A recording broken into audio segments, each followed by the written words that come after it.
എല്ലാവർക്കും നമസ്കാരം. എൻ്റെ പേര് ഇവിടെ ഓൾറെഡി പറഞ്ഞു, രമേശ് രാജശേഖരൻ. എനിക്ക് ഈ അവസരം തന്ന ഈ വേദിക്ക് ആദ്യം നന്ദി പറയട്ടെ എല്ലാവർക്കും. ഇന്നത്തെ വിഷയം നിർമ്മിത ബുദ്ധിയുടെ ആശങ്കകളെക്കുറിച്ചാണ്. പ്രതീക്ഷയും ആശങ്കകളെക്കുറിച്ചും ചുരുങ്ങിയ കുറച്ച് സ്ലൈഡുകൾക്കുള്ളിൽ പറയാൻ ശ്രമിക്കാം.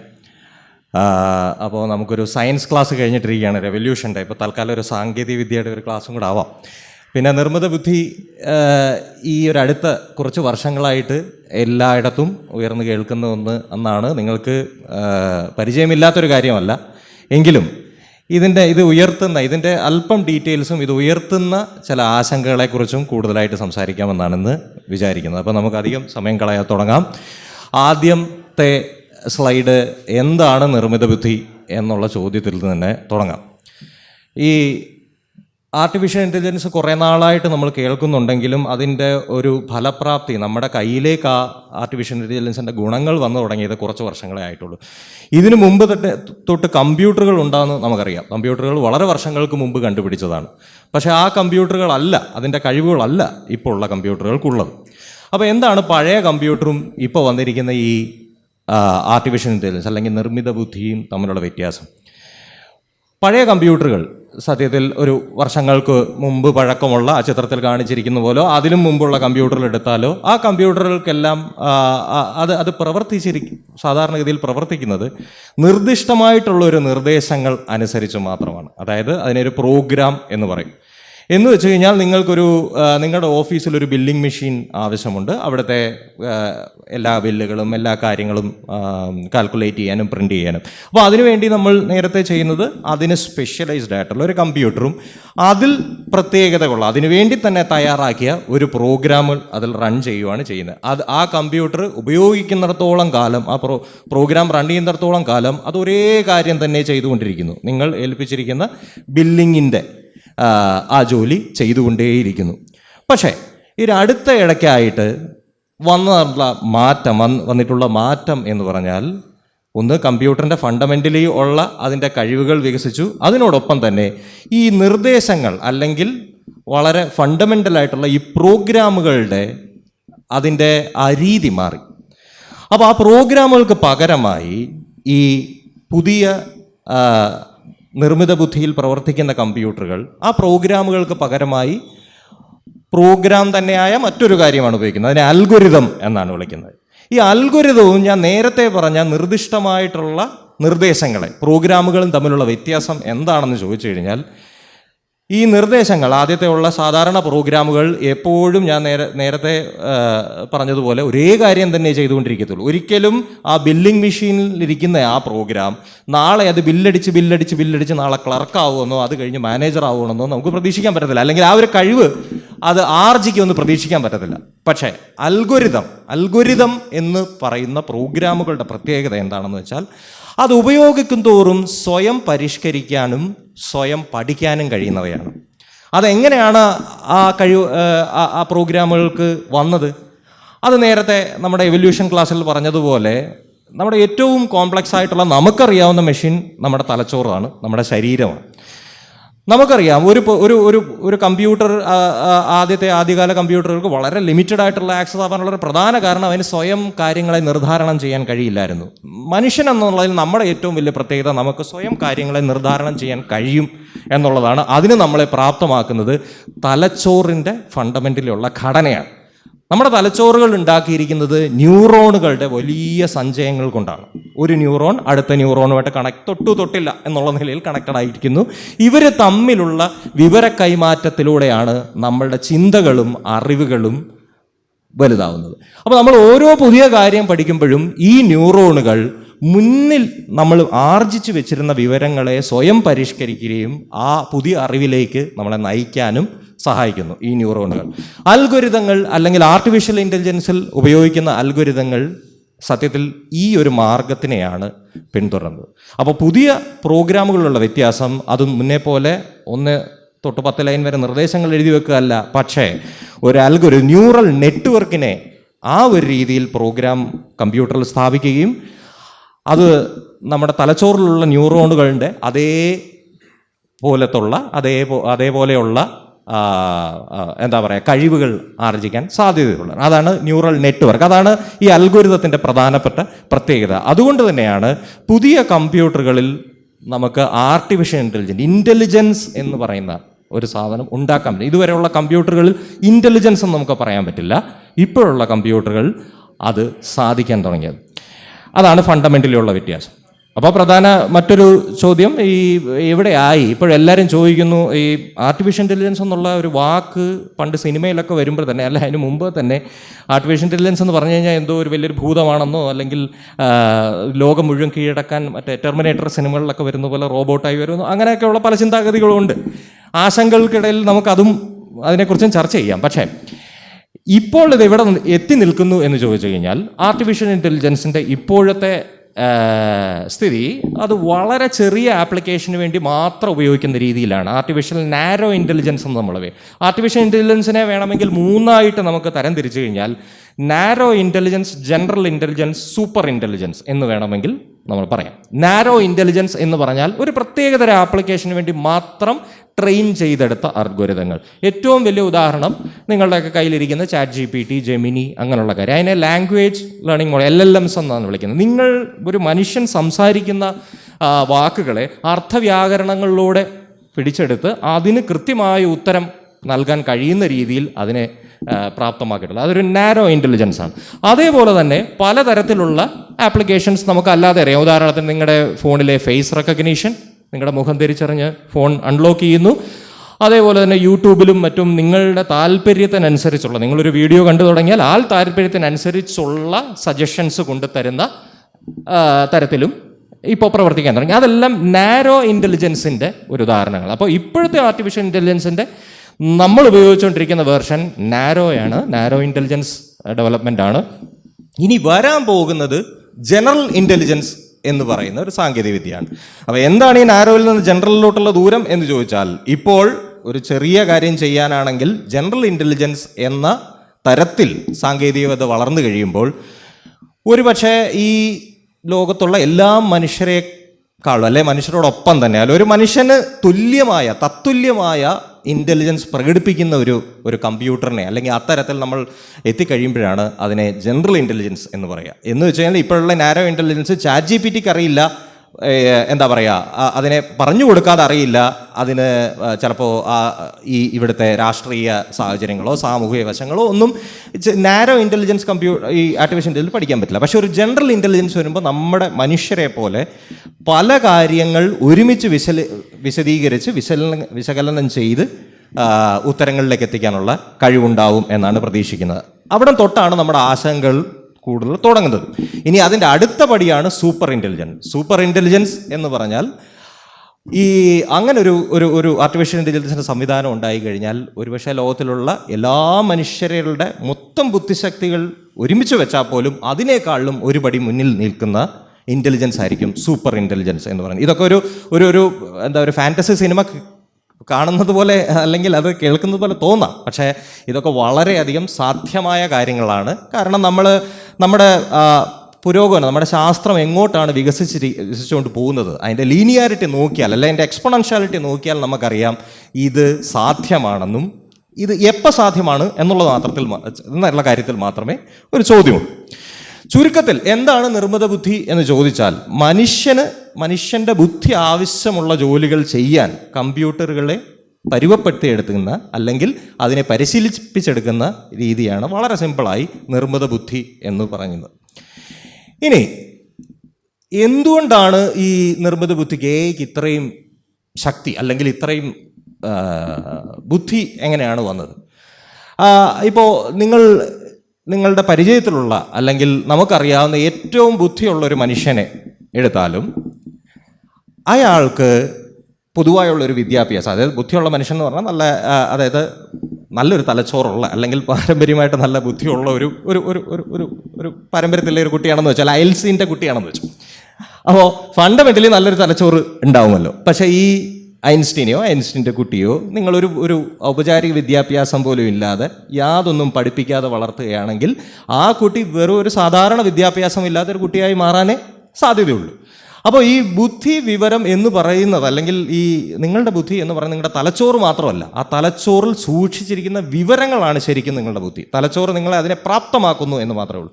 ചുരുക്കം പറഞ്ഞാൽ ഡേറ്റ ആണ് നിങ്ങളുടെ ബുദ്ധി. അപ്പോൾ ഈ ആർട്ടിഫിഷ്യൽ ഇൻ്റലിജൻസ് എന്തുകൊണ്ടാണ് ഇത്രയും ശക്തമാവാനുള്ള കാരണം എന്താണെന്ന് ചോദിച്ചു കഴിഞ്ഞാൽ അതിലേക്ക് കിട്ടിയ ഡേറ്റയുടെ വലിപ്പം കൊണ്ടാണ്.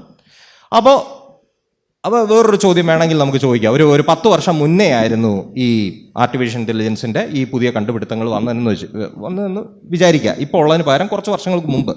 അങ്ങനെയാണെങ്കിൽ ഇപ്പോൾ ഉള്ളതിൻ്റെ അത്രയും ഇത് വളർച്ച നേടുമായിരുന്നോ എന്ന് എന്നോട് ചോദിച്ചാൽ ഞാൻ ഇല്ല എന്ന് പറയും. കാരണം ഇൻ്റർനെറ്റിൻ്റെ ഉപയോഗം വർദ്ധിച്ചതോടുകൂടിയാണ് ഈ AI-യുടെ ശക്തിയും കൂടാൻ തുടങ്ങിയത്. കാരണം ഇൻ്റർനെറ്റിൻ്റെ ഉപയോക്താക്കൾ കൂടുന്നതിനനുസരിച്ച് അതിലെ വിവരങ്ങളും നിങ്ങൾ ഉപയോഗിക്കുന്ന വിവരങ്ങളും നിങ്ങൾ സൂക്ഷിക്കുന്ന വിവരങ്ങളും എല്ലാം വിവരങ്ങളുടെ വലിയ ഒരു കൂട്ടം AI-ക്ക് പഠിക്കാൻ കിട്ടിയത് കൊണ്ടാണ് അതിപ്പം ഇത്ര ശക്തമായിട്ടിരിക്കുന്നത്. ഈ ഡേറ്റ ഇല്ലായിരുന്നെങ്കിൽ നമുക്കൊരിക്കലും ഇത് അച്ചീവ് ചെയ്യാൻ പറ്റത്തില്ല.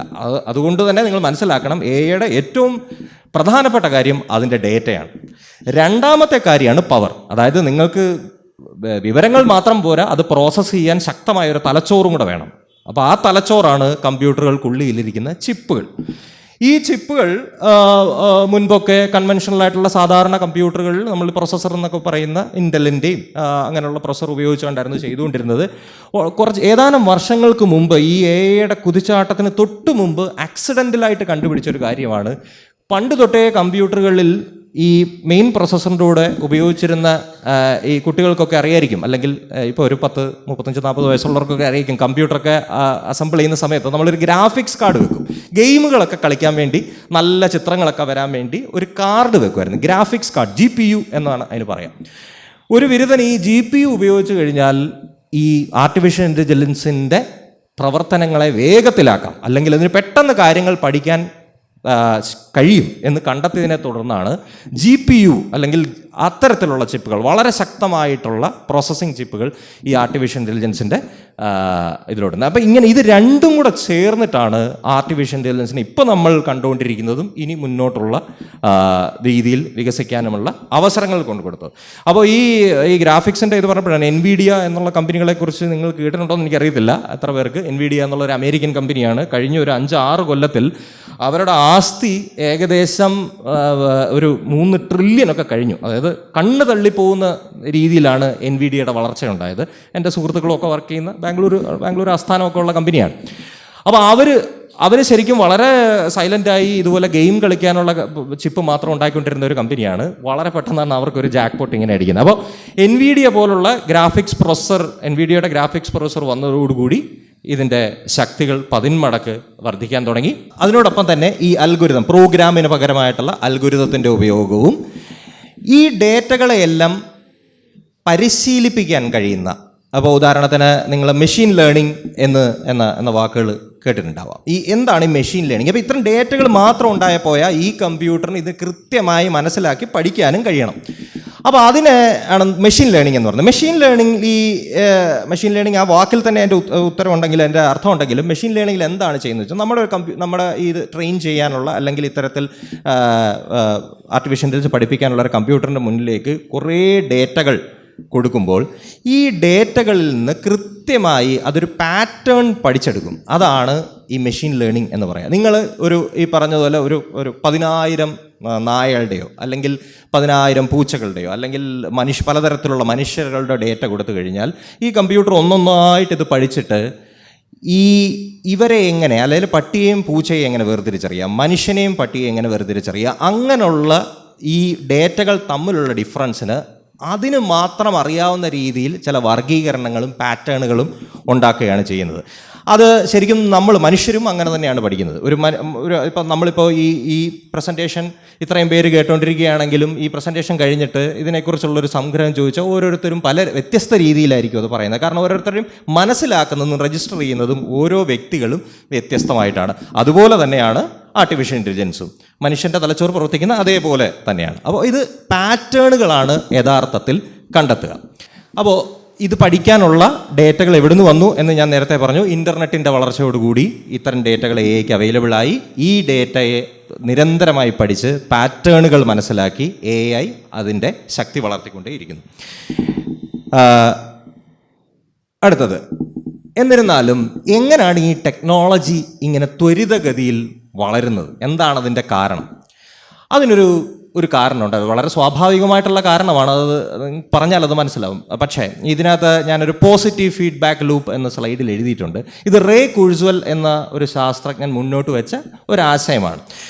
അദ്ദേഹം മുന്നോട്ട് വെച്ച ഈ ടെക്നോളജിയുടെ ഗ്രോത്തിനെ കുറിച്ച് ഒരു അഭിപ്രായം ചോദിച്ചപ്പോൾ അദ്ദേഹം മുന്നോട്ട് വെച്ചത് എന്തുകൊണ്ടാണെന്ന് ചോദിച്ചു കഴിഞ്ഞാൽ, ഓരോ പുതിയ കണ്ടുപിടുത്തവും അടുത്ത കണ്ടുപിടുത്തം നടത്താനുള്ള നമ്മുടെ കഴിവിനെ 10 മടങ്ങ് വേഗത്തിലാക്കുന്നുണ്ട്. അതുകൊണ്ട് തന്നെ അദ്ദേഹം അഭിപ്രായപ്പെട്ടത് ഈ സാങ്കേതിക വിദ്യയുടെ വളർച്ച എന്നത് നിങ്ങൾ ഉദ്ദേശിക്കുന്ന പോലെ ഒരു ലീനിയർ ആയിട്ടുള്ള ഒരു ഗ്രാഫല്ല, ക്രമേണ ഉയർന്നു പോകുന്ന ഒരു ഗ്രാഫല്ല, അതൊരു എക്സ്പൊണൻഷ്യൽ ഗ്രാഫാണ്. കാരണം ഈ കഴിവുകൾ മെച്ചപ്പെട്ട് സ്വയം പരിഷ്കരിച്ച് വീണ്ടും മെച്ചപ്പെട്ട കണ്ടുപിടുത്തങ്ങൾ കണ്ടെത്തി മുന്നോട്ട് പോകുന്നതുകൊണ്ട് ഇതിൻ്റെ ഗ്രാഫ് നേരെ കുത്തനെയാണ് പോകുന്നത്. അതായത് ഒരു ഘട്ടം കഴിഞ്ഞാൽ ഇതിൻ്റെ വളർച്ച കണ്ണഞ്ചിപ്പിക്കുന്ന വേഗത്തിലായിരിക്കും, അല്ലാതെ ക്രമാനുഗതമായിട്ടായിരിക്കത്തില്ല. എങ്ങനെയാണ് ഈ ഫീഡ്ബാക്ക്, പോസിറ്റീവ് ഫീഡ്ബാക്ക് ലൂപ്പ് അല്ലെങ്കിൽ ആ മെക്കാനിസം എങ്ങനെയാണ് വർക്ക് ചെയ്യുന്നത്? ഉദാഹരണത്തിന് ഒരു ആദിമ മനുഷ്യൻ, മനുഷ്യർ ആദ്യമായിട്ട് കണ്ടുപിടിച്ച ഈ ടൂൾ എന്ന് പറയുന്നത് ഈ കല്ലുകൊണ്ട് ചെത്താനുള്ള ഉള്ളി പോലുള്ള ചില ഉപകരണങ്ങളാണ്. അപ്പോൾ ഒരു മനുഷ്യൻ ആദ്യം ഒരു കല്ലുകൊണ്ടുള്ള ഉള്ളി കണ്ടുപിടിച്ചു ആദ്യത്തെ ദിവസം. രണ്ടാമത്തെ ദിവസം ആ കല്ലുളി കൊണ്ട് അവനൊരു അമ്പുണ്ടാക്കാൻ പറ്റും. മൂന്നാമത്തെ ദിവസം ഈ ഉളിയും അമ്പും കൊണ്ട് അവന് വേട്ടയാടാൻ പറ്റും.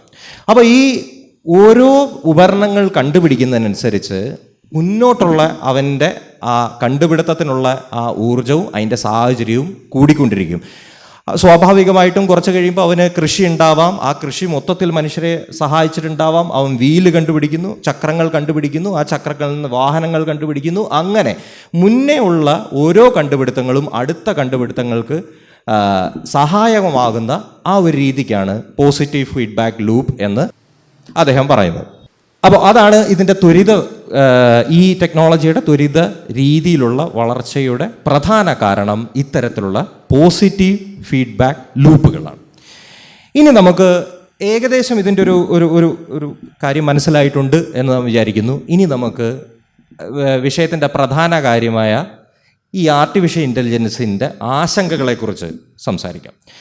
ഈ ചിത്രത്തിൽ കാണിച്ചിരിക്കുന്നത് ജെഫ്രി ഹിൻഡൻ എന്ന ഒരു ശാസ്ത്രജ്ഞനെയാണ്. അദ്ദേഹത്തിന് കഴിഞ്ഞ വർഷം ആർട്ടിഫിഷ്യൽ ഇൻ്റലിജൻസിൽ ഉള്ള സംഭാവനയ്ക്ക് നൊബേൽ സമ്മാനം കിട്ടിയ മനുഷ്യനാണ്.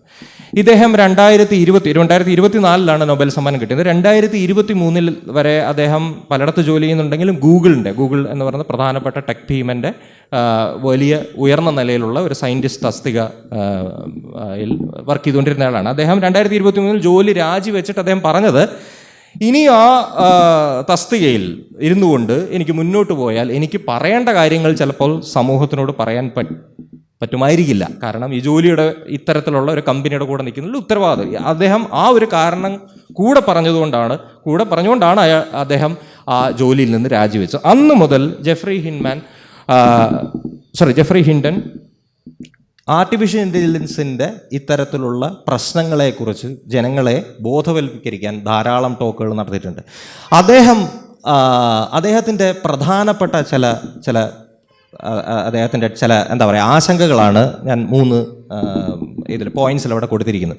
അദ്ദേഹം തീർച്ചയായിട്ടും വിചാരിക്കുന്നു ഈ ഈ ആർട്ടിഫിഷ്യൽ ഇൻ്റലിജൻസിൻ്റെ ഈ സാങ്കേതികവിദ്യ കുറച്ച് നാൾ കൂടി ഇതുപോലെ മുന്നോട്ട് പോയി കഴിഞ്ഞാൽ തീർച്ചയായിട്ടും അത് മനുഷ്യരെക്കാൾ ബുദ്ധിയുള്ള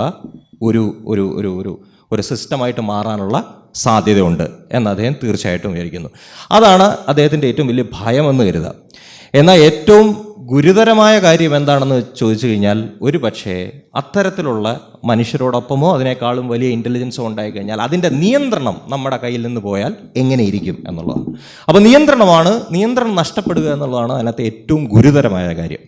മൂന്നാമത്തെ ഏറ്റവും പ്രസക്തമായ കാര്യം, ഇത്തരത്തിലുള്ള അതിബുദ്ധിയുള്ള ഇത്തരത്തിൽ ഉള്ള ടെക്നോളജികളോ യന്ത്രങ്ങളോ ഏതെങ്കിലും ദുഷ്ടശക്തികൾ അല്ലെങ്കിൽ അത്തരത്തിലുള്ള താല്പര്യങ്ങളുള്ള ഗവൺമെൻറ്റുകളുടെയോ വ്യക്തികളുടെയോ കയ്യിലെത്തിക്കഴിഞ്ഞാൽ അതിനെ എങ്ങനെ ദുരുപയോഗം ചെയ്യും എന്ന് നമുക്ക് പറയാൻ കഴിയില്ല. അപ്പോൾ ഉദാഹരണത്തിന് നമുക്ക് ഇപ്പോൾ അറിയാം, ഈ ഇഷ്ടംപോലെ ഈ ആർട്ടിഫിഷ്യൽ വീഡിയോ ക്രിയേഷൻ ഒക്കെ ഏജൻസ് ഉണ്ടായതുകൊണ്ട് ഇലക്ഷനൊക്കെ ഇറങ്ങുമ്പോൾ പല തരത്തിലുള്ള വീഡിയോകളും അല്ലാതെ നമുക്ക് കാണാം. ഇതിലേതാണ് വിശ്വസിക്കേണ്ടത് ഏതാണ് വിശ്വസിക്കേണ്ടാത്തതെന്ന് നമുക്ക് തിരിച്ചറിയാൻ പറ്റാത്തൊരവസ്ഥയിലോട്ട് പോയിക്കൊണ്ടിരിക്കുക. അപ്പോൾ ദുരുപയോഗം വളരെ വളരെ വലിയ രീതിയിൽ ഉണ്ടാവാനുള്ള സാധ്യതയുണ്ട്.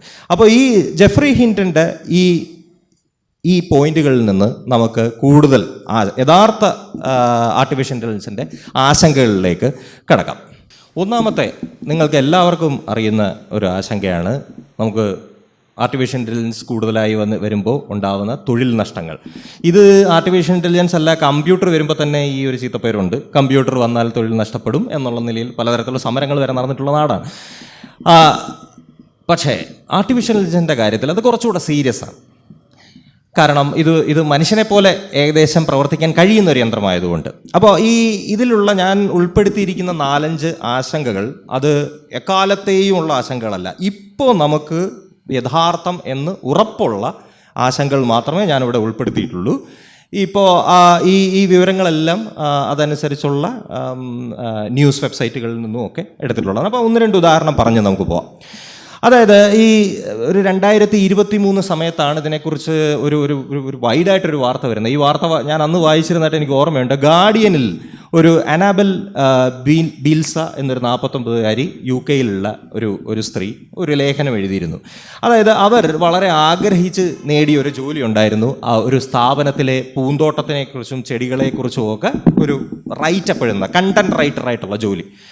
അവർ ആ ജോലിക്ക് കയറി ആദ്യത്തെ 1-2 മാസങ്ങൾ വളരെ നന്നായിട്ട് പോയി. പിന്നെ ക്രമേണ ജോലി കുറയുന്നതായിട്ട് അവർക്ക് മനസ്സിലായി തുടങ്ങി. ഒരു ദിവസം അവരുടെ മാനേജർ അപ്പുറത്ത് നിന്ന് സംസാരിക്കുന്നവർക്ക് കേൾക്കാനിടയായി. അതായത് പുതിയൊരു കണ്ടന്റ് എഴുതേണ്ടി വന്നപ്പോൾ എടുത്ത ChatGPT കൊടുക്കാൻ പറയുന്നത് കേട്ടു.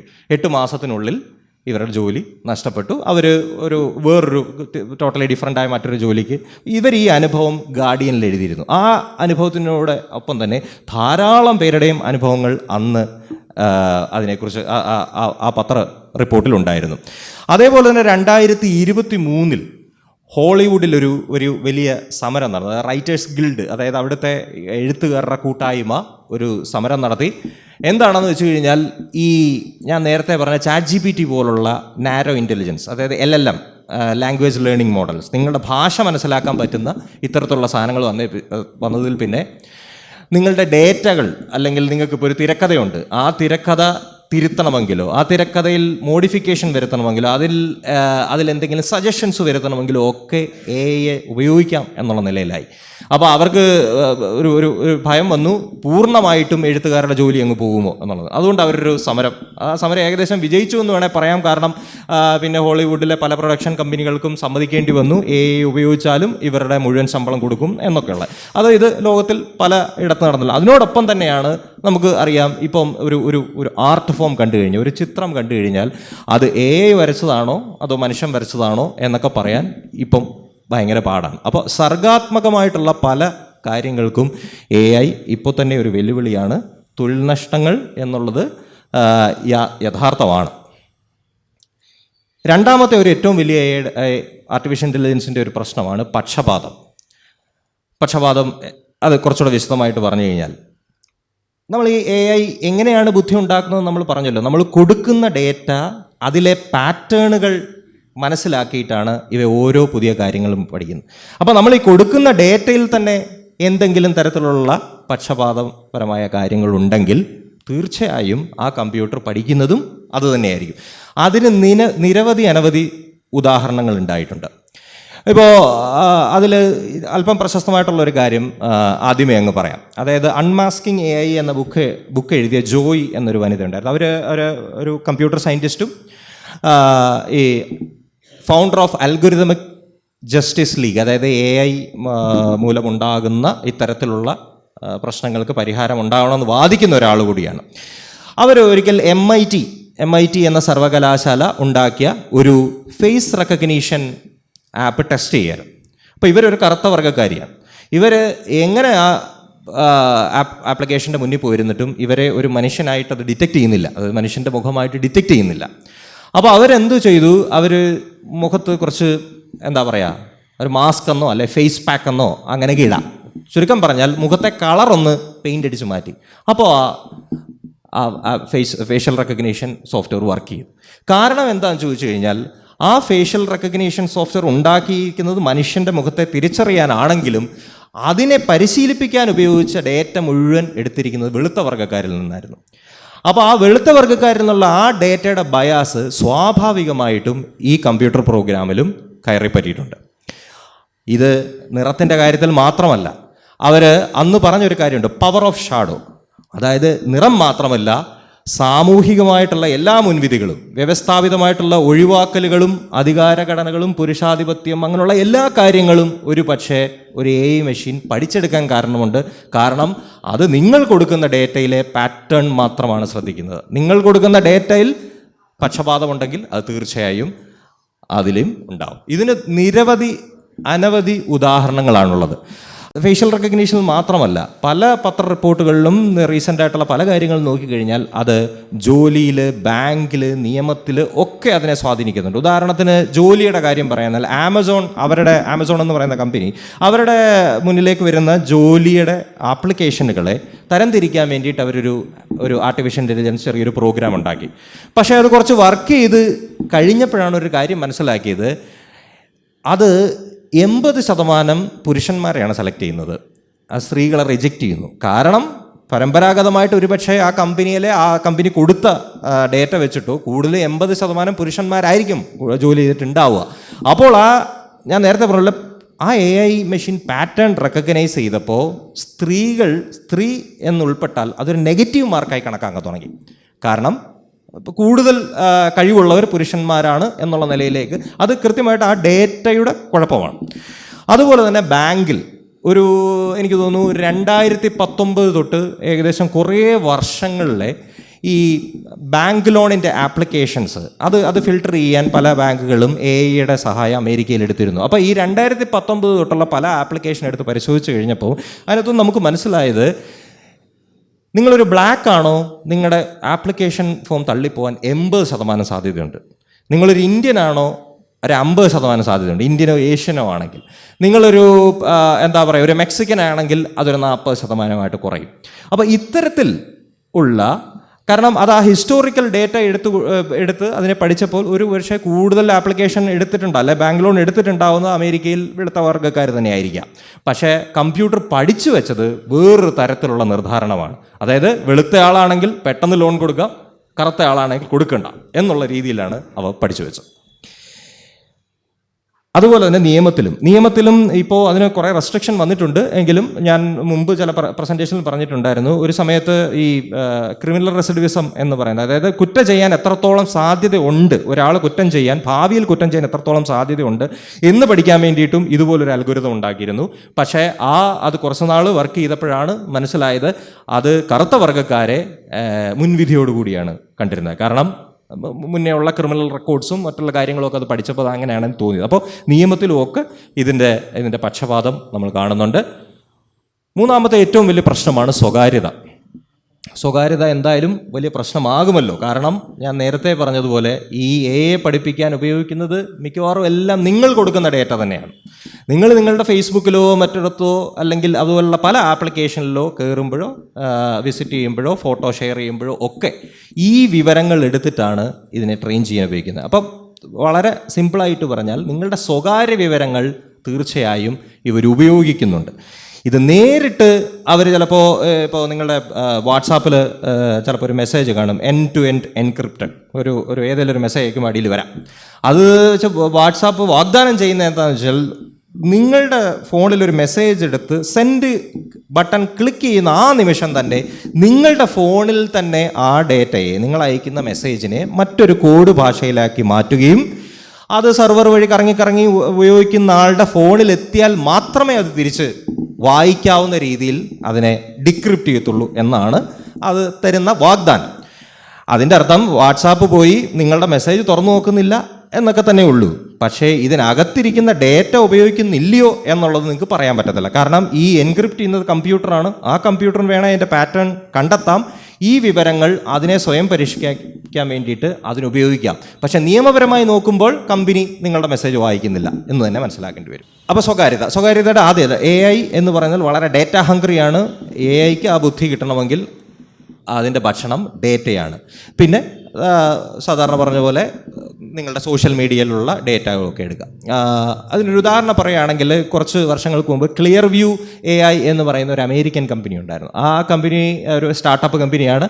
ആ കമ്പനി എന്താണ് ചെയ്യുന്നത് പറഞ്ഞാൽ നിങ്ങളുടെ സോഷ്യൽ മീഡിയ പ്രൊഫൈലിലൊക്കെ ഉള്ള നിങ്ങളുടെ ഫോട്ടോകളെ അതിനെ അത് റീഡ് ചെയ്യും. അത് വലിയൊരു ഡേറ്റാബേസ് ആക്കിയിട്ട് അത് എനിക്ക് തോന്നുന്നൊരു 300 കോടി ഫോട്ടോസ് ഉണ്ടായിരുന്നെന്ന് തോന്നുന്നു. ഇതെല്ലാം പോലീസിന് കൈമാറുകയൊക്കെ ചെയ്തു. അപ്പോൾ പക്ഷേ അത് യൂറോപ്യൻ യൂണിയനിലൊക്കെ വലിയ പ്രശ്നങ്ങളായി. കാരണം അവിടെയൊക്കെ വ്യക്തിപരമായിട്ടുള്ള സ്വകാര്യത എന്ന് പറയുന്നത് വളരെ ഇമ്പോർട്ടൻ്റ് ആയത് കാരണം ഈ കമ്പനിക്കെതിരെ ഇപ്പോൾ ഏകദേശം ഒരു 100 കേസുണ്ട്. അവർ കേസ് പറഞ്ഞുകൊണ്ടിരിക്കുകയാണ്. പക്ഷേ അവർ പറയുന്നത് ഞങ്ങൾ ചെയ്യുന്നതെല്ലാം ശരിയാണ്. ഈ വാട്സാപ്പിൻ്റെ ഇതുപോലെ തന്നെ അവർക്ക് വേണേൽ പറയാം ഞങ്ങളാരും ഉപയോഗിച്ചിട്ടില്ല, പക്ഷേ ഞങ്ങളുടെ എഞ്ചിൻ ഉപയോഗിക്കും, ഡേറ്റ എഞ്ചിൻ ഉപയോഗിക്കുമായിരിക്കും എന്ന് പറയാമായിരിക്കാം. ഇനി നാലാമത്തെ കാര്യമാണ് കുറ്റകൃത്യങ്ങൾ. AI വന്നതോടുകൂടി അല്ലെങ്കിൽ ഈ ഇത്തരത്തിലുള്ള ആർട്ടിഫിഷ്യൽ ഇൻ്റലിജൻസ് വന്നതോടുകൂടി കുറ്റകൃത്യങ്ങളുടെ ഒരു സ്വഭാവം തന്നെ മാറിയിട്ടുണ്ട്. കുറ്റകൃത്യങ്ങൾ എന്ന് പറയുമ്പോൾ പലതരത്തിലുള്ള കുറ്റകൃത്യങ്ങളുണ്ട്. വളരെ സിമ്പിളായിട്ട് എടുത്തു പറഞ്ഞാൽ ഇപ്പോൾ ഫിഷിംഗ് മെസ്സേജുകൾ എന്ന് പറയും. ഫിഷിംഗ് മെസ്സേജുകൾ എന്ന് പറഞ്ഞാൽ ചിലപ്പോഴൊക്കെ നിങ്ങൾക്ക് വല്ലപ്പോഴും കേട്ടിട്ടുണ്ടാവും, നിങ്ങളുടെ ഇമെയിലിലോ മെസ്സേജിലോ ഒക്കെ നിങ്ങൾക്ക് 1 കോടി രൂപ ലോട്ടറി അടിച്ചിരിക്കുന്നു, നിങ്ങൾ ഈ നമ്പറിൽ ബന്ധപ്പെട്ടാൽ അടുത്ത കാര്യങ്ങൾ. അപ്പോൾ ബന്ധപ്പെട്ട് കഴിഞ്ഞാൽ അത് പിന്നെ നിങ്ങൾ പറയും ഒരു 50,000 1 ലക്ഷം ഇട്ട് കഴിഞ്ഞാൽ അതിൻ്റെ അപ്പോൾ അത്തരത്തിലുള്ള കോളുകളൊക്കെ കണ്ടിട്ടുണ്ടാവാം. ഇതൊക്കെ പഴയ രീതിയിലുള്ള ഫിഷിംഗാണ്. ഇപ്പോഴത്തെ ആർട്ടിഫിഷ്യൽ ഇൻ്റലിജൻസ് വന്നിട്ടുള്ള ഫിഷിംഗ് ഇങ്ങനെയല്ല.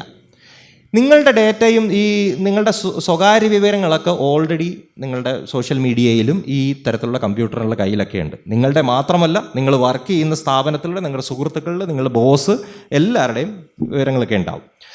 ഇതെൻ്റെ ജീവിതത്തിൽ എനിക്ക് യഥാർത്ഥത്തിൽ സംഭവിച്ചതാണ്. ഒരു ദിവസം ഞങ്ങൾക്ക് എൻ്റെ പുതിയ കമ്പനിയിൽ CEO പേരിൽ ഒരു മെയിൽ വരുവാണ്. എന്നിട്ട് മെയിൽ വന്നിട്ട് പറയാം നിങ്ങൾ ഈ ഓപ്പൺ ചെയ്തിട്ട് ഈ സാധനം ഒന്ന് പരിശോധിക്കൂ എന്നുള്ള രീതിയിൽ വരികയാണ്.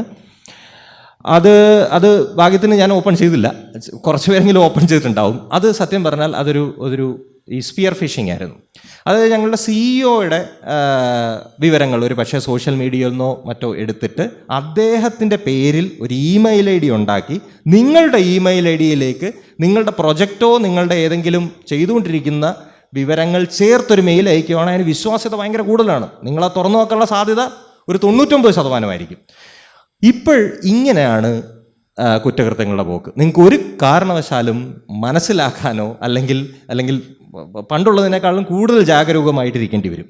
അതുപോലെ തന്നെയാണ് ഈ വോയിസ് ക്ലോണിങ്, വീഡിയോ ക്ലോണിങ് ഒക്കെ. വീഡിയോ ക്ലോണിങ്ങിനേക്കാളും കൂടുതൽ വോയിസ് ക്ലോണിങ് വളരെ സാധാരണ. ഇപ്പോൾ നിങ്ങളുടെ ആരെങ്കിലും ബന്ധുക്കളുടെയോ അല്ലെങ്കിൽ നമ്മുടെയൊക്കെ മക്കളുടെയോ ആരുടെയെങ്കിലും ഒക്കെ ഒരു സോഷ്യൽ മീഡിയയിൽ പോസ്റ്റ് ചെയ്തിരിക്കുന്ന ഏതെങ്കിലും ഒരു വോയിസ് ക്ലിപ്പിൽ നിന്ന് ആ വോയിസ് എടുത്തു കഴിഞ്ഞാൽ അത് വെച്ച് അവർ സ്ക്രിപ്റ്റ് ചെയ്യുന്ന രീതിയിൽ ഒരു ഭീഷണി കോളോ അല്ലെങ്കിൽ എന്തെങ്കിലും ഉണ്ടാക്കാൻ പറ്റും. നിങ്ങളുടെ മകളുടെ പേരിൽ നിങ്ങൾക്കൊരു ഫോൺ കോൾ വന്നിട്ട് ഒരു റാൻസം മണി ആവശ്യപ്പെടാനും ഒക്കെ ഉള്ളൊരു സാധ്യത. അപ്പോൾ ആ ഒരു രീതിയിൽ കുറ്റകൃത്യങ്ങൾ വേറൊരു തരത്തിൽ വളരെ വിശ്വാസ്യത നേടുന്ന രീതിയിലേക്ക് മാറിക്കൊണ്ടിരിക്കുന്നത്. അതാണ് ഇതിനകത്തെ മറ്റൊരു വലിയ ആശങ്ക. ഇനി ഏറ്റവും അവസാനത്തെ ആശങ്ക, അതിൻ്റെ പരിഹാരങ്ങളും അതിൻ്റെ ഇതും നമുക്ക് പറയാം. എങ്കിലും എന്തുകൊണ്ടാണ് ഇതൊക്കെ ഉണ്ടാവുന്നത്, അല്ലെങ്കിൽ അത് യഥാർത്ഥത്തിൽ AI പ്രശ്നം എന്താണെന്ന് ചോദിച്ചു കഴിഞ്ഞാൽ ഇതാണ് ബ്ലാക്ക് ബോക്സ് പ്രോബ്ലം എന്ന് പറയും. എന്ന് വെച്ച് കഴിഞ്ഞാൽ അതായത് ഞാനൊരു AI എഞ്ചിന് കുറേ ഡേറ്റ കൊടുക്കുന്നു, അതൊരു ഔട്ട്പുട്ട് തരുന്നു എന്നുള്ളതല്ലാതെ ഇതിനകത്ത് ഈ ഇൻപുട്ടായിട്ടുള്ള എടുക്കുന്ന ഡേറ്റയെ എന്ത് ചെയ്തു, AI എങ്ങനെയാണ് മനസ്സിലാക്കിയിരിക്കുന്നത് എന്ന് അത് ഉണ്ടാക്കിയവർക്ക് പോലും പറയാൻ കഴിയില്ല. അതാണ് ഇതിനകത്തെ ഏറ്റവും വലിയ പ്രശ്നം. ഉദാഹരണത്തിന് ആ ചിത്രത്തിൽ കാണിക്കുന്നത് പോലെ ഞാനൊരു വലിയ പെട്ടിക്കകത്ത് കുറച്ച് മൈദയും പഞ്ചസാരയും മുട്ടയും എല്ലാം കൂടെ എടുത്തു വെച്ച് കൊടുക്കുന്നു. ഈ സാധനം ഒരു കേക്കായിട്ട് പുറത്തു കൊണ്ടിരുന്നു. ഈ കേക്ക് എങ്ങനെയാണ് ഉണ്ടാക്കിയത്, ഇതിൻ്റെ റെസിപ്പി എന്താണ് എന്ന് ചോദിച്ചു കഴിഞ്ഞാൽ ആ ബ്ലാക്ക് ബോക്സിന് പറയാൻ കഴിയില്ല. അതാണ് ഇപ്പോഴുള്ള ഫണ്ടമെൻ്റലി AI പ്രശ്നം. നമ്മൾ മുന്നേ സംസാരിച്ച പക്ഷപാതം അങ്ങനെയുള്ള പല കാര്യങ്ങളും സംഭവിക്കുമ്പോഴും ഇതെങ്ങനെയാണ് സംഭവിക്കുന്നതെന്ന് ആ പ്രോഗ്രാം ഉണ്ടാക്കിയ അല്ലെ ആ മെഷീൻ ഉണ്ടാക്കിയ ഉപയോക്താക്കൾക്കോ അല്ലെങ്കിൽ ആ മെഷീന് സ്വയമോ പറയാൻ കഴിയില്ല. ഇതാണ് AI ഒരു ഫണ്ടമെൻ്റൽ ബ്ലാക്ക് ബോക്സ് പ്രോബ്ലം എന്ന് പറയുന്നത്. അതായത് നിങ്ങൾക്ക് എന്തുകൊണ്ട് ലോൺ കിട്ടിയില്ല, എന്തുകൊണ്ട് നിങ്ങളുടെ റെസ്യൂമെ തള്ളിക്കളഞ്ഞു, ഇതൊക്കെ അറിയാനൊരു വഴിയില്ല. അപ്പോൾ തെറ്റെന്താണെന്നറിയാതെ നമ്മൾ എങ്ങനെ അതിനെ തിരുത്തും എന്നുള്ളൊരു പ്രോബ്ലം ഉണ്ട്. ബാക്കി എല്ലാ കമ്പ്യൂട്ടർ പ്രോഗ്രാമുകളിലും തെറ്റ് കൃത്യമായി നമ്മൾ ആ തെറ്റിലേക്ക് എത്തും. അതൊരു ബഗ്ഗായിരിക്കും, അതൊരു പ്രശ്നമായിരിക്കും, അത് എത്താം, തിരുത്താം. ഇതിൽ അങ്ങനെ ഒരു സാധ്യത വളരെ കുറവാണ്. ഇനി എന്താണ് പരിഹാരം എന്നുള്ളത്? പരിഹാരം സാധാരണ പോലെ വളരെ സിമ്പിളാണ്. ഇതിനെ നമ്മൾ നിരോധിക്കുകയല്ല എന്തായാലും വേണ്ടത്. കാരണം AI അല്ലെ ഇത്തരത്തിലുള്ളൊരു സാങ്കേതിക വിദ്യയുടെ വളരെയധികം ആവശ്യം നമുക്കിപ്പോൾ ഉണ്ട്. അത് ഒരു മേഖലയിലല്ല, ഈ പറഞ്ഞ ChatGPT പോലുള്ള ഒരു മേഖലയിലല്ല.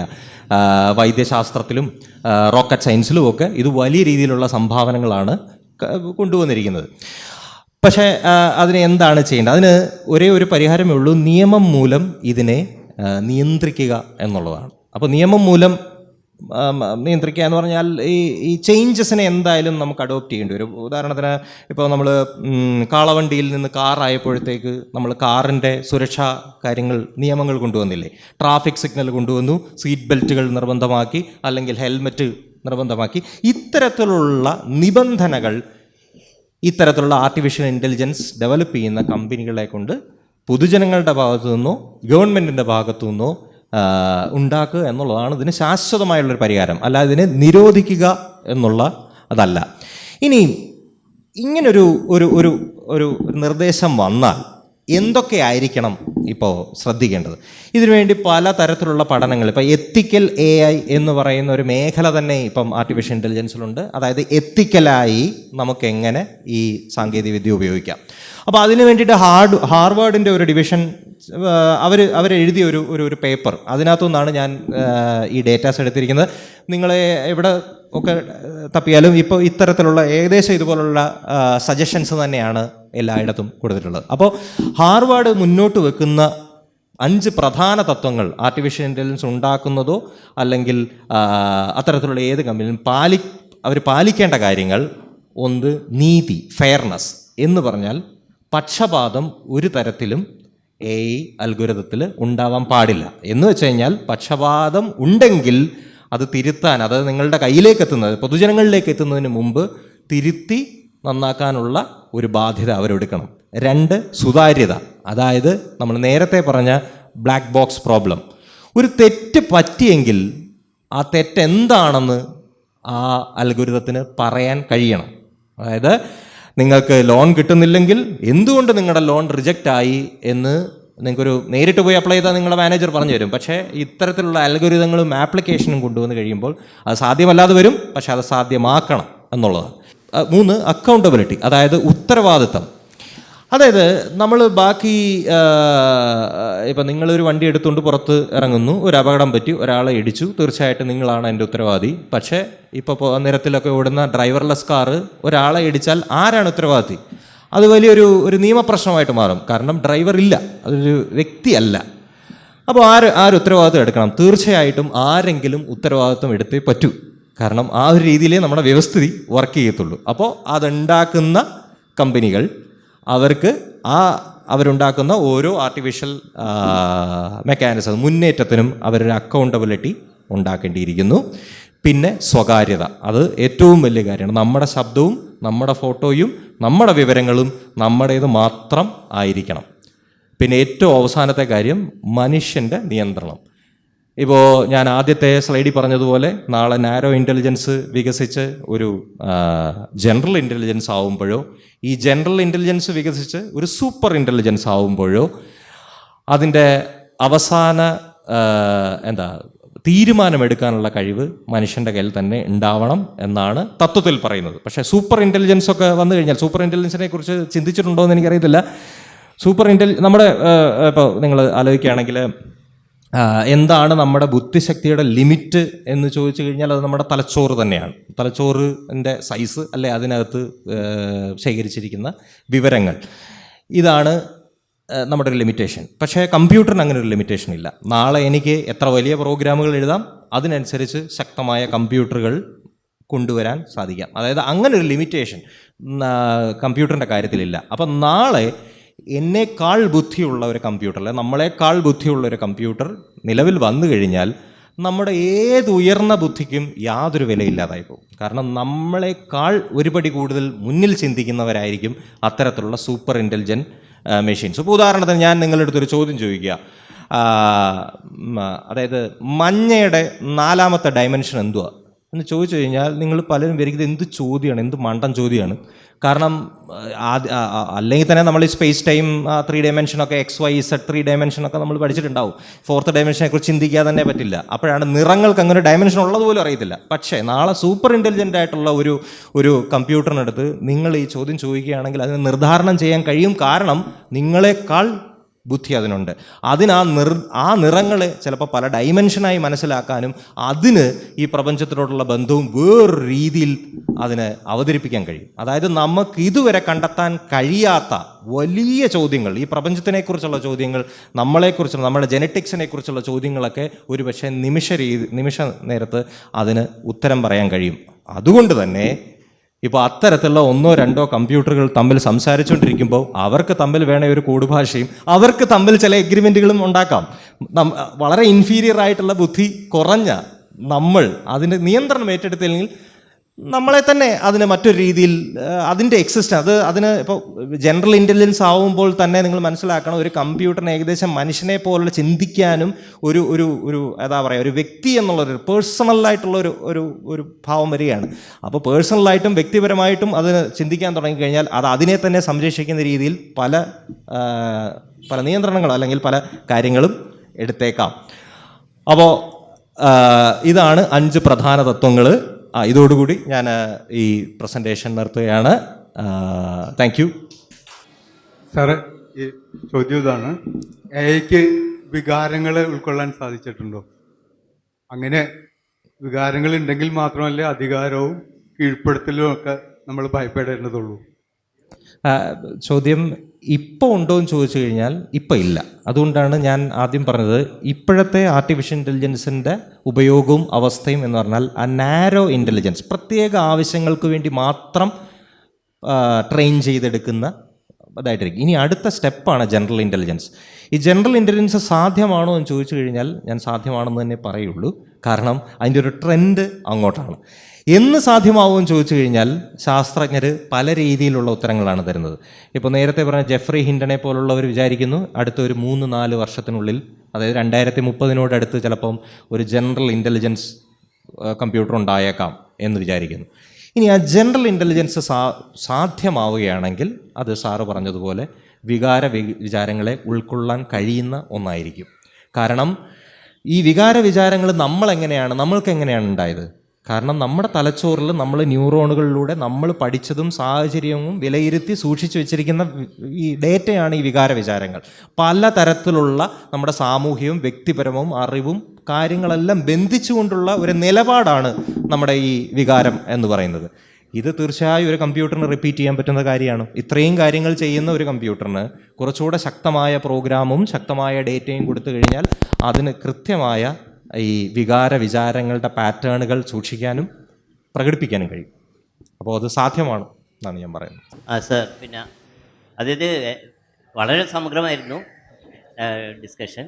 പക്ഷേ ഇതിൽ പിന്നെ എനിക്ക് തോന്നിയൊരു സാധനം, നമ്മൾ ഈ ആർട്ടിഫിഷ്യൽ ഇൻ്റലിജൻസ് പവർ കൂടുന്തോറും നമ്മൾക്ക് എല്ലാം ഇങ്ങോട്ട് ചെയ്ത് കിട്ടുന്ന അവസ്ഥയിൽ മനുഷ്യൻ ബലഹീനനായിക്കൊണ്ട് ഇരിക്കില്ലേ എന്നുള്ള ഒരു പ്രോസസ്സ് ഈ ചാലഞ്ചസിൽ പെടുത്തേണ്ടതല്ലേ? അത് ഒന്ന് ക്ലിയറായിട്ട് ഞാൻ വിചാരിക്കുന്നു. പിന്നെ രണ്ടാമത്തത്, ഈ ഡീപ് സീക്കൊക്കെ നമുക്ക് തിങ്കിങ് പ്രോസസ്സ് തരുന്നുണ്ട്, ഇങ്ങനെയാണ് ഞാൻ ചിന്തിച്ചതെന്ന്. അതാണോ ബ്ലാക്ക് ബോക്സിൻ്റെ ഒരു മറുപടി ആയിട്ടുള്ള ഒരു സാധ്യത ഡീപ് സീക്ക് തരുന്നത് ആണോ? അല്ല അത് വളരെ ബോധപൂർവം അത് നമ്മളെ പറ്റിക്കാൻ വേണ്ടി ചെയ്യുന്നതാണോ എന്നറിയില്ല. പിന്നെ ഡീഫേക്ക് എന്ന് പറഞ്ഞിട്ടുണ്ടല്ലോ, മറ്റുള്ളവരെ പിന്നെ രൂപങ്ങളൊക്കെ അല്ലെങ്കിൽ അദ്ദേഹത്തെ കൊണ്ട് മറ്റ് പല കാര്യങ്ങളും ചെയ്യിക്കുന്നത്, അതൊരു ആർട്ടിഫിഷ്യൽ ഇൻ്റലിജൻസ് ആണോ? അല്ല അത് നമ്മൾക്ക് നമ്മുടെ കമ്പ്യൂട്ടറിൽ തന്നെ ഇന്ന് ചെയ്യാനുള്ള സാധ്യതയുണ്ടോ? അതായത് ഒരാളുടെ ഇമേജ് എടുത്തിട്ട് അയാളുടെ ഒരു വോയിസ് ഒക്കെ കൊടുത്ത് അയാളെ കൊണ്ട് സംസാരിപ്പിക്കുന്നതൊക്കെ ഉള്ള സാധ്യതകളുണ്ടല്ലോ. അത് നമ്മുടെ കമ്പ്യൂട്ടറിൽ തന്നെ പറ്റുമോ? അല്ല ഈ ആർട്ടിഫിഷ്യൽ ഇൻ്റലിജൻസ് ചെയ്യുന്ന ഒരു ഡീഫേക്കിങ് അങ്ങനെ എന്തോ അല്ലേ പേര്, എനിക്ക് കൃത്യമായിട്ട് അറിയില്ല. അതിനെക്കുറിച്ചൊന്ന് പറഞ്ഞാൽ കൊള്ളാം. ശരി. ആദ്യത്തെ ചോദ്യം എനിക്ക് തോന്നുന്നു എന്തായിരിക്കും മനുഷ്യരുടെ ഭാവി എന്നുള്ള രീതിയിലായിരിക്കും. ഒരു പക്ഷേ ഞാൻ ആ സ്ലൈഡ് ഉൾപ്പെടുത്തേണ്ടതായിരുന്നു.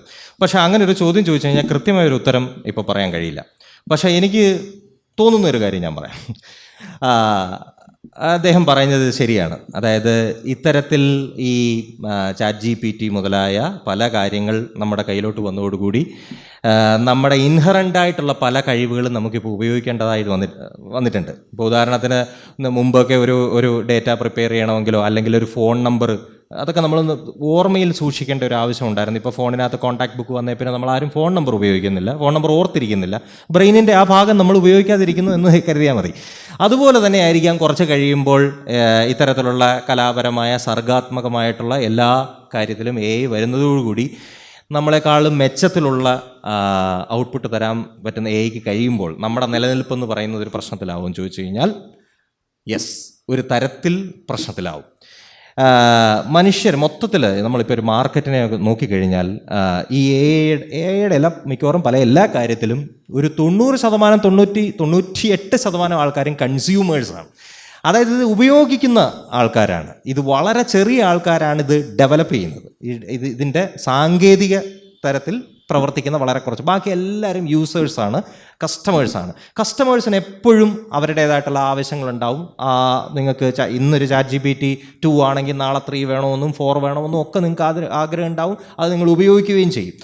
അപ്പോൾ ക്രമേണ ഈ ഇൻ്റലിജൻസ്, ഈ ആർട്ടിഫിഷ്യൽ ഇൻ്റലിജൻസ് വളർന്നു വന്ന് ഒരു പക്ഷേ നാളെ ഒരു ജനറൽ ഇൻ്റലിജൻസോ മറ്റു കാര്യങ്ങളോ വരുമ്പോൾ സമൂഹത്തിൽ ഉണ്ടാവാൻ സാധ്യതയുള്ളൊരു സ്ഥിതി ഞാൻ കരുതുന്നത് ഏറ്റവും ഒരു പക്ഷേ നല്ല രീതിയിലുള്ള ഒരു അപകടങ്ങളൊന്നും ഇല്ലാത്തൊരു നല്ലൊരു സ്ഥിതി ഞാൻ ആലോചിക്കുന്നതെന്ന് പറഞ്ഞാൽ വളരെ ഒരു ചെറിയ പെർസെൻറ്റേജ്, ഒരു less than 10% of the world community ഒരു പക്ഷേ ഈ സാങ്കേതിക വിദ്യയിൽ അതിനപ്പുറത്തുള്ള സാങ്കേതിക വിദഗ്ധരൊന്നും നിലനിൽക്കാൻ പറ്റത്തില്ല. ഇപ്പം തന്നെ സാങ്കേതിക വിദ്യരുടെ അടക്കം പലരുടെയും പണി പോകും.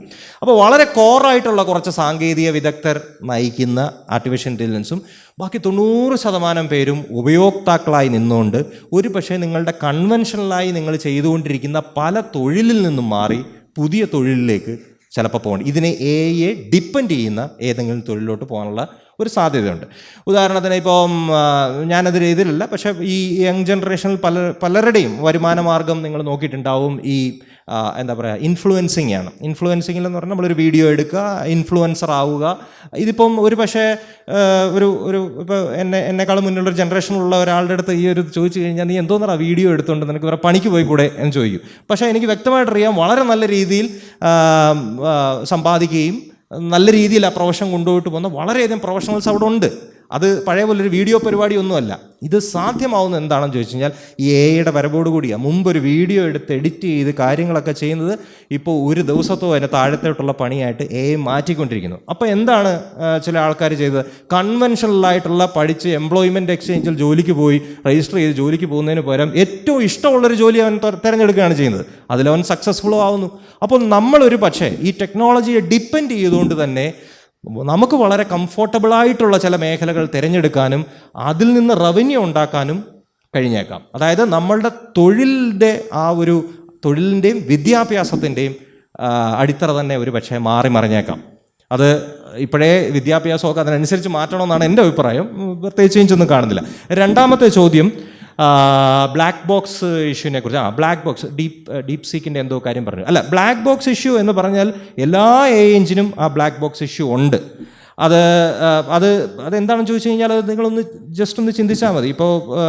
ഇപ്പോൾ നിങ്ങളൊരു സ്കൂളിലെ അധ്യാപകനാണെങ്കിൽ ഒരു സ്കൂളിലെ കുട്ടിയെ ഒരേ കാര്യം പഠിപ്പിച്ചിട്ട് ഒന്ന് വിശദീകരിക്കാൻ പറഞ്ഞാൽ മതി. ഓരോരുത്തരും ഓരോ രീതിയിലേ അത് വിശദീകരിക്കത്തുള്ളൂ. ഇതേ പ്രശ്നം തന്നെയാണ് AIക്കും. എങ്ങനെയാണ് നിർദ്ധാരണം ചെയ്യുന്നത് എന്ന് AI അതിൻ്റേതായുള്ള രീതിയിൽ നിർദ്ധാരണം ചെയ്ത് വെക്കുകയാണ്. ഒരു തെറ്റ് സംഭവിക്കുന്നത് വരെ AIക്ക് ആ എഞ്ചിന് തന്നെ അറിയില്ല എൻ്റെ ഭാഗത്ത് തെറ്റുണ്ടോയെന്ന്. ആ തെറ്റ് സംഭവിച്ചു കഴിഞ്ഞാൽ ഒരാൾ മോണിറ്റർ ചെയ്യുമ്പോഴാണ് നമ്മൾ നോക്കുമ്പോഴാണ് അറിയുന്നത് അയ്യോ അതങ്ങനെ തെറ്റ് സംഭവിച്ചു എന്ന്. അതങ്ങനെ ഒരു തെറ്റ് ഉണ്ട് എന്നുള്ള അറിവോടുകൂടിയല്ല അത് പഠിക്കുന്നത്. അപ്പം ഈ ബ്ലാക്ക് ബോക്സ് പ്രോബ്ലം എല്ലാ AI എഞ്ചിൻസിനും ഉണ്ട്. അത് ഫലപ്രദമായിട്ട് അത് തെറ്റ് തിരുത്താൻ പറ്റില്ല. പല മെത്തേഡ്സൊക്കെ ആലോചിക്കുന്നുണ്ടെങ്കിൽ ഇപ്പോഴും അത്ര ഫലപ്രദമായിട്ട് പറ്റില്ല. മൂന്നാമത്തെ ചോദ്യം എന്തായിരുന്നു? അതായത് AI നിങ്ങൾ എങ്ങനെ ഉപയോഗിക്കാം എന്നുള്ളത്.